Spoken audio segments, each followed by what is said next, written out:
இன்றே டவுன்லோட் செய்து உங்கள் ஃபேவரட் ஷோக்களை என்ஜாய் பண்ணுங்க. என்ன விஷயம் சொல்லுங்க. இத பாரு ரேவதி, அந்த கேள்வியோட பேரனுக்கு இந்த வீட்டோட மாப்பிளையா இருக்கிறதுக்கு எந்த அருகதையும் இல்ல. உன் கழுத்துல அவன் ஏமாத்தி தாலிய கட்டிட்டான். இனிமே நீ எனக்கு மகளா மட்டும்தான் இருக்கணும், அவனோட மனைவியா இருக்கவே கூடாது. அது தேவையில்லாம இந்த குடும்பத்துல வந்து சேர்ந்த உறவு. மாப்பிள்ளைங்கிற உறவை கையோட வெட்டி எரிய போறேன்.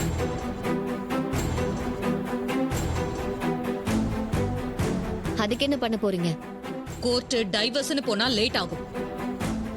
அதனால நான் ஊர் பஞ்சாயத்தை கூட்டியிருக்கேன். பஞ்சாயத்துக்கு முன்னாடி உனக்கும் அவனுக்கும் எந்த சம்மந்தமும் இல்லைன்னு சொல்லி காசை வெட்டி போட்டு உறவை முறிச்சுக்க ஏற்பாடு பண்ணிருக்கேன்.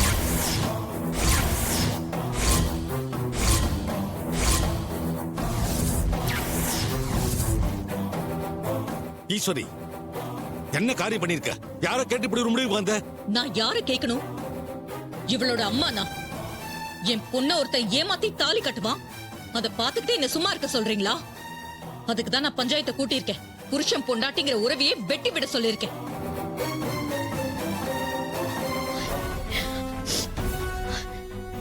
ஒத்துக்கிறேன்.